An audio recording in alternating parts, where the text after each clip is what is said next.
जी तो दोस्तों, मैं हूं तंजील अहमद और ये है मेरे साथ मोहसिन।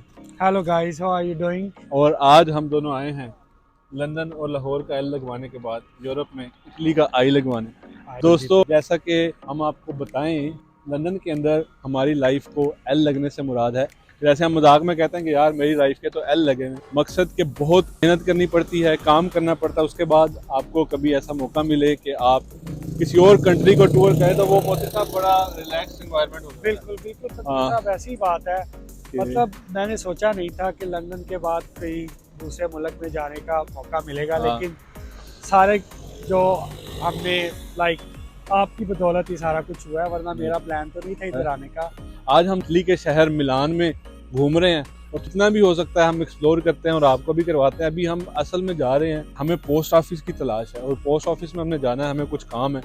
और क्योंकि हमारे पास कुछ कैश है और वो हमने अकाउंट में करवाना है और हमारे पास तो अकाउंट जो है वो नहीं है। तो आगे आपको ट्रेन्स भी यहाँ के दिखाते हैं और देखते हैं कि कैसा चलता है। अभी हम सिर्फ आए हैं, एयरपोर्ट से लैंड किए हैं और इटली में आते साथ ही ये हमारे पीछे आप देख सकते हैं मिलान का जो सेंट्रल है स्टेशन है वो है।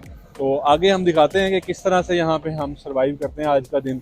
तो ये जी इनका ट्रेन स्टेशन है और ये ट्रेन स्टेशन के अंदरूनी मनाजिर हैं। आप देख सकते हैं कि कितना वसी और कुशादा है। देखने में बिल्कुल किसी तरफ से भी ये ट्रेन स्टेशन नहीं लगता बल्कि एक एयरपोर्ट लगता है। आप देख सकते हैं दोस्तों, इन्होंने कितने अच्छे तरीके से अपने विरसे को और कल्चर को मॉडर्न तरीके से पेश किया है इस ट्रेन स्टेशन के अंदर, ताकि आने वाले सयाह इनके कल्चर से आशना होते रहें। भाइयों, ये आप देख सकते हैं कि किस तरह से ये सड़कें हैं और सड़कों में भाई यूरोप की जो सड़कें हैं या लंदन की या किसी भी डेवलप्ड कंट्रीज़ की, यहाँ पे ये सिग्नल्स आपको मिल जाते हैं। इन सिग्नल्स में आप ये देखें, ये जो सिग्नल है इसके ऊपर आपको वेट करना पड़ता है। वो सामने अगर आप देखें तो लाइट्स जो हैं वो ग्रीन हुई हैं। अभी मुझे किसी बात की टेंशन नहीं है। यहाँ पे आप गाड़ियाँ देखें, ये गाड़ियाँ खड़ी हुई हैं इस वेट में कि वॉकिंग का जो सिग्नल है वो ग्रीन हुआ हुआ है। तो अभी हम यहाँ पे सड़क को इजीली क्रॉस कर सकते हैं ज़ेब्रा क्रॉसिंग में। यूके में क्या होता है कि यूके में जब आप ज़ेब्रा क्रॉसिंग पे चलते हैं तो ज़ेब्रा क्रॉसिंग पे चलते ही ये जो गाड़ियाँ सारी हैं ना, ये सारी की सारी गाड़ियाँ हैं वो रुक जाती हैं। दोस्तों, ये इटली का जो सेंट्रल है, लंदन का सेंट्रल लंदन होता है, इटली का जो है इसको कहते हैं इटालियन ज़ुबान में चिंतराले। हमारे यहाँ तो चिंतराले जो है वो चित्राल को बोलते हैं, इधर जो है सेंट्रल को चिंतराले इटालियन ज़ुबान में बोलते हैं। आप मेरे पीछे देख भी सकते हैं, ये स्टेशन से सीधी सड़क जा रही है और हमारी जो अभी सर्च है पोस्ट ऑफिस की वो जारी है। दोस्तों, इन कंट्रीज़ की जो सबसे खूबसूरत बात है वो ये है कि आप जब भी यहाँ पे आएँ, इन्होंने ऐसा सिस्टम डेवलप किया है कि आपने एक जगह से दूसरी जगह पे जाना है तो आपको जाने के लिए ट्रांसपोर्ट का किसी किस्म का कोई मसला नहीं होगा। और आप टूरिस्ट हैं तो आपके लिए बहुत सारी सर्विसेज गो कि थोड़ा सा टूरिस्ट को ये, जैसा कि पाकिस्तान में बताया जाता है, शाही किला जो लाहौर का है उसके अंदर जी जो नॉर्मल बंदा है उसकी 50 रुपये की एंट्री थी और जो टूरिस्ट था उसकी 500 की एंट्री थी। तो होता यहाँ पे भी ऐसा नहीं है कि वो बहुत सारे लोगों ने कहा कि जी इससे तो टूरिस्ट नहीं आएंगे और टूरिस्ट के लिए ये बहुत बुरी चीज़ है। लेकिन पॉइंट ये है कि टूरिस्ट अगर आता है तो टूरिस्ट अपने साथ डॉलर भी लेके आता है, तो वो किसी भी कंट्री में जाए। अब हम यूके से यहाँ पर आए हैं तो हमारे पास पाउंड है, तो हर कंट्री इससे ज़र मुबादला कमाती है। अगर आपके पास कोई चीज़ दिखाने की है, जो दिखता है वो बिकता है। तो आप अगर कोई बंदा, एक बंदा 50,000 कमा रहा है, एक बंदा 75 लाख कमा रहा है, क्योंकि वो डॉलर्स में कमा रहा है, तो टूरिस्ट वही बंदा होगा ना जो रिच होगा, वही टूर करता है। आम आदमी तो टूर नहीं करता। अमेरिका की तो 50% आबादी के पास पासपोर्ट ही नहीं है, तो इसलिए अगर उनसे चार्ज किया जाता है तो इसमें कोई बुरी बात नहीं है। हमें अपनी जो विरसा है, कल्चर है, उसको हमने प्रिजर्व करना है और लोगों से उसके हमने जो है पैसे ऑब्वियसली चार्ज करने ही हैं, क्योंकि हमारा वो विरसा है। और सबसे बड़ी बात, इस दफ़ा मैं किसी पाकिस्तानी एरिया में जाकर नहीं रुका, क्योंकि पाकिस्तानी एरिया में आपको जो है यहाँ के लोग यहाँ किस तरह से चलते हैं, क्या खाते हैं, क्या किस तरह से रहते हैं, पार्टीज़ कैसे करते हैं, रेस्टोरेंट्स कैसे होते हैं, तो वो देखने को नहीं मिलता। तो वो आज थोड़ा बहुत खुद भी देख रहे हैं और आपको भी दिखाते हैं। तो दोस्तों, अभी जो हमारी सर्च थी पोस्ट ऑफिस की वो ऑलमोस्ट नहीं सारी कंप्लीट हो गई जी। तो पोस्ट ऑफिस हमें मिल गया है, तो अभी मैं भी पोस्ट ऑफिस के अंदर जाता हूँ। तो यहाँ का आपको पोस्ट ऑफिस भी दिखाते हैं। भाई वो मेरे पीछे आप देख सकते हैं, लिखा क्या हुआ है, लिखा हुआ है पोस्टी इटालियाने, इटालियन ज़ुबान में। तो देखता हूँ मेरा भाई अंदर जाके क्या कर रहा है, कहीं सॉफ्टवेयर की कोडिंग तो नहीं शुरू कर दी। दोस्तों ये पोस्ट ऑफिस है और पोस्ट ऑफिस में ये मशीन लगी, यहाँ से आप अपना टोकन ले सकते हैं और मोहसिन साहब अपना टोकन लेके बैठे हैं और इनका फिर यहाँ से हम पैसे अकाउंट में डलवा के फिर बाहर निकलते हैं। कुछ खर्चा मर्चा भी करना है ना यार, पहले तो घूमना नहीं। तो भाई पोस्ट ऑफिस में हमारा काम तो हुआ नहीं। इन कंट्रीज़ में ना आने का सबसे बड़ा एक मसला होता है, जो सबसे बड़ी आपकी परेशानी होती है कि आके हलाल फूड ढूंढना। हम बेसिकली कल आए थे, कल तो हमारे एक भाई साथ थे, आज वो थोड़ा बिजी थे तो हमें उन्होंने खाने का प्रॉब्लम नहीं होने दिया, लेकिन आज हमें ढूंढना पड़ा है कि हलाल खाना कहाँ से मिलेगा। तो अब पोस्ट ऑफिस से निराशा के बाद हम सर्च में निकल चुके हैं। मोहसिन साहब को लग चुकी है भूख और मुझे भी, तो कोई हलाल जगह जहाँ से हमें, या कोई ऐसी जगह जहाँ से हमें कुछ खाने पीने का ऐसा मिल जाए कि जो हम खा सकें, वो भी आपको दिखाते हैं। दोस्तों एक अच्छी चीज़ यहाँ की आपको दिखाऊं कि यहाँ पे हर जगह पर ऐसे आप देख सकते हैं, यूके में भी ऐसा होता है कि जो चार्जिंग पॉइंट्स हैं वो पीछे चार्जिंग पॉइंट बना है। आपकी गाड़ियाँ यहाँ पर ये लोग कर ही इलेक्ट्रिक रहे हैं। ये टेस्ला गाड़ी खड़ी है, आपके जगह जगह चार्जिंग पॉइंट्स बने हुए हैं ताकि आप गाड़ी खड़ी करें साथ चार्जिंग पे लगा दें, आपको किसी भी टाइम पेट्रोल की जो मुश्किल है वो ना हो। दोस्तों ये मेरे पीछे आप देख सकते हैं, ये सड़कों के बीच में ट्राम्स चल रही हैं और हमने तो पाकिस्तान में ट्राम्स का नाम ही सुना हुआ है। और ये हमारा सिग्नल ग्रीन हो गया और मेरे पीछे ये आप ट्रैफिक देख सकते हैं, ये ट्राम देख सकते हैं। ट्राम यहाँ की खूबसूरती है, सड़कों के बीच में ऐसे आपको जो है ट्राम की पटरियाँ मिल जाती हैं। तो ये एक ऐसी चीज़ है जो आपको यहाँ से उठाएगी, अगले स्टॉप पे उतार देगी, साथ ही गाड़ियाँ भी चल रही, साथ ही लोग भी चल रहे और साथ ही सारा कारवां रमा दमा। ये आप जो कैफ़े कल्चर गलियों के अंदर देख सकते हैं और कैफ़ेज़ वगैरह हैं, शॉप्स हैं, देखें फ्रूट लगे हुए हैं, यहाँ पे लोग रहते हैं। और ये जो बिल्डिंग्स हैं ये सारे होटल्स हैं और ये जो पुराना इंफ्रास्ट्रक्चर है, इतनी खूबसूरती से इनको डिज़ाइन किया। और यहाँ पे गाड़ियों की जो पार्किंग होती है वो ऐसे ही रोड के साथ आपने जगह देख के अपनी गाड़ी पार्क करनी होती है।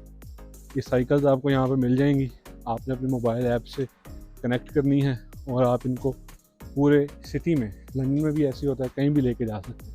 तो दोस्तों अभी हमें हलाल खाना तो खैर वहाँ से नहीं मिला, अभी हमें एक और जगह का पता चला है तो हम उस जगह पे जा रहे हैं। तो ये आप मेरे पीछे गली देख सकते हैं, कितनी ज़बरदस्त ये रोड है और रोड के बीच में ट्राम जा रही है। और मैं आपको सबसे बड़ी ईमानदारी वाली बात कहूँ, मैं 3-4 कंट्रीज़ में गया हूँ, लेकिन जो मज़ा मुझे इटली में आया ना, इटली के अंदर अभी तो मैं सिर्फ एक सिटी में आया हूँ, मौका मिला तो और सिटीज़ में भी जाएंगे, लेकिन सड़कों पे जिस तरह से ट्राम्स चल रही हैं, बिल्डिंग्स हैं, आईटी हब्स बने हुए हैं और जो ये गलियाँ हैं, ये जो इलाके हैं, ये जो वाइब एक देते हैं, वो चीज़ें जो पूरी एक डेवलप्ड कंट्री वाली आती हैं वो उन कंट्रीज़ के अंदर मुझे नहीं मिली। लेकिन वो कंट्रीज़ भी अपनी अपनी जगह पर बहुत अच्छे हैं। दोस्तों बहुत ढूंढने के बाद हमें एक इंडियन रेस्टोरेंट मिल गया जो कि हलाल भी है और इनके पास काफ़ी सारी आइटम्स भी हैं, जिनमें से हमने कुछ ऑर्डर की हैं, वो आपको दिखाते भी हैं। तो ये दोस्तों आप देख सकते हैं इंडियन रेस्टोरेंट का इंफ्रास्ट्रक्चर है, ये सारी आइटम्स इनके पास लगी हुई हैं। ये कुछ मिठाई की, रसमलाई, रसगुल्ला, चिकन, सब्ज़ी और सब आइटम्स हैं। ये आप इनके पीछे ड्रिंक्स भी देख सकते हैं। तो ये हमारा खाना आ चुका है, इसमें हमने मंगवाया है बटर चिकन और साथ में गर्मा गर्म रोटी। अभी खाते हैं। ये हमारा चिकन शरीफ। जी साहब काइंडली प्लीज़ थोड़ा हौसले के साथ खाइए। इंशाल्लाह जी ज़रूर, हौसले के साथ ही दही लगी भाई हाथ के ऊपर। दोस्तों गर्मा गर्म रोटी आपके टूर पे इटली मिलान शहर के अंदर, इसका मज़ा ही अपना। वाह वाह वाह वाह, ज़बरदस्त टेस्ट है। मोहसिन साहब कैसा लगा?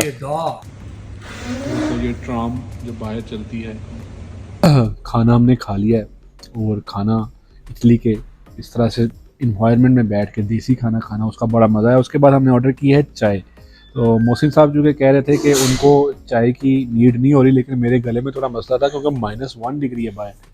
भैया अब हम पी रहे हैं अपनी चाय, तो चाय भी है मज़ेदार, बहुत मज़ा आ रहा है इस तरह के इन्वायरमेंट में। तो आप कभी भी आएँ तो ये इटली के साथ ही बिल्कुल पड़ता है, मैं बाहर से भी दिखाऊंगा, तो आप यहाँ पे आ सकते हैं, बड़ा इजी है। इसके साथ एक और आगे रेस्टोरेंट है, वो भी आप जा सकते हैं। तो आपको देसी खाना खाना हो तो वहाँ पे आपको बड़ा इजी, अफोर्डेबल और पाकिस्तानी हलाल खाना मिल जाएगा इटली के मिलान शहर के बिल्कुल सेंटर में। दोस्तों ये बसेस जो हैं मिल जाएंगी एयरपोर्ट के लिए, और मिलान 2 एयरपोर्ट लगते हैं मिलान को, मालपेंसा और बर्गामो।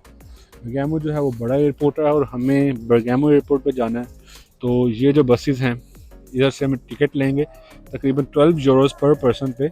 ये बस जो है हमें एयरपोर्ट के अंदर ले जाएगी और वहाँ से अपनी फ़्लाइट पकड़ सकते हैं। तो ये जो बेसिकली है ये वही स्टेशन है जो सेंट्रल पे आता है, यहाँ से ट्रेन भी जा सकती है।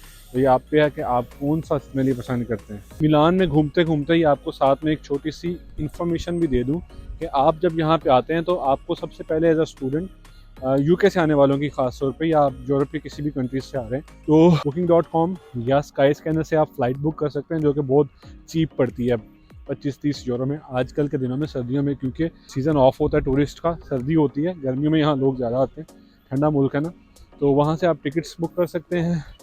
फिर आपने अगर रेजिडेंस या अकोमोडेशन लेनी है सस्ती और अच्छी, तो booking.com से आपको चीप और अच्छे होटल्स मिल जाएंगे।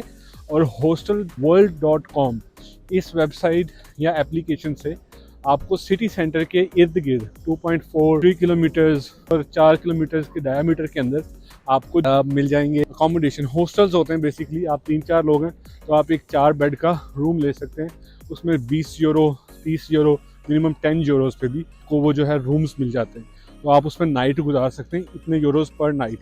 अगर आते हैं ट्रांसपोर्टेशन पे, तो ट्रांसपोर्टेशन यहाँ पे अपनी गाड़ी भी ले सकते हैं, और गाड़ी के साथ यहाँ पे आप जो है ट्रेन्स 15 से 20 यूरो मैक्सिमम आपका खर्चा आता है। तो ये जो बेसिक डिटेल्स हैं, इतना कोई मुश्किल काम नहीं है। गाड़ी अगर आपने बुक करनी है, आपके पास इंटरनेशनल लाइसेंस होना चाहिए। आप किसी भी ऑनलाइन वेबसाइट या किसी भी एयरलाइन जिस पे आप आ रहे हैं उनकी वेबसाइट पे गाड़ियाँ दी होती, इंटरनेशनल लाइसेंस दें, इंश्योरेंस लें, वो इतना कोई एक्सपेंस नहीं होता। आप 3 बंदे हैं तो आपको 20-20 यूरोज़ आने वाले हैं। वैसे भी अगर आप ट्रैवल करते हैं इटली में, यूरोप में किसी भी सिटी में, लंदन में भी, तो 20 यूरो या पाउंड आपके पर डे पे लग ही जाते हैं। तो दोस्तों उसी बस के अंदर बैठ के हमने अपना वापसी के सफ़र का आगाज़ किया। इस बस ने हमें बर्गामो एयरपोर्ट पे उतारना था, वहाँ से हमें लंदन वापसी की फ़्लाइट लेनी थी। ले जी हम पहुँच चुके हैं बर्गामो एयरपोर्ट, मिलान सिटी, इटली, और यहाँ से अब अंदर जाके हम अपनी पकड़ेंगे फ़्लाइट। तो दोस्तों एयरपोर्ट के अंदर एंटर होते ही ये बड़ी सी लॉबी आपका इस्तकबाल करती है। ये अभी अंदर के मनाजिर नहीं है, अंदर अभी हमने एंटर होना है। तो दोस्तों अंदर से मुराद मेरी थी एयरपोर्ट सिक्योरिटी चेकिंग के बाद। आप देख सकते हैं कि किस तरह से शॉप्स, रेस्टोरेंट्स और बेहतरीन किस्म का एनवायरनमेंट इन सभी इंटरनेशनल एयरपोर्ट्स में दिया गया होता है। आप देख सकते हैं ये किस तरह से शॉप्स सजी हुई हैं। आप कुछ भी लेना चाहें, परफ्यूम्स, चॉकलेट्स, जो भी आप लेके जाना चाहें ड्यूटी फ्री और अच्छी प्राइस में मिल जाते हैं। दोस्तों इस तरह की चीज़ें सारे दुनिया के एयरपोर्ट्स में देख के दिल बहुत बेचैनी और बेदर्दी से ये चीज़ कहता है कि काश इस तरह की चीज़ें हमारे मुल्क में भी मुयस्सर हों, हमारे मुल्क के एयरपोर्ट भी ऐसा ही मंजर पेश करें। खैर हम चलते चलते अपने मुल्क का दुख करते करते हमें लग गई फिर से भूख, और हम ढूंढ रहे थे कुछ खाने पीने के लिए। चलते चलते एक साइड पे हमें छोटा सा स्टॉल नज़र आया। हमने सोचा चलो वहाँ से कुछ खा लिया जाए, और यहाँ से कुछ पीसीस पिज़्ज़ा के उठाए और वो खाए जो कि हलाल थे। दोस्तों हमें वारागर्दी करते देखकर एयरपोर्ट और काम ने हमें टांग मार के निकाला कि चलो उन जान भी छुड़ोते वापस जाओ, और हम भी शरीफ भीगी बिल्ली बन के अपने जहाज़ की तरफ आ लिए। और जहाज़ की खिड़की से बैठकर जो बादलों से शहरों को देखने का मज़ा है उसको लफ्ज़ों में बयान करना मुमकिन ही नहीं है। तो नज़ारे लेते लेते दोस्तों हम लैंड हो गए लंदन एयरपोर्ट पर। उम्मीद करता हूँ कि मेरी ये दास्तान आपको पसंद आई होगी।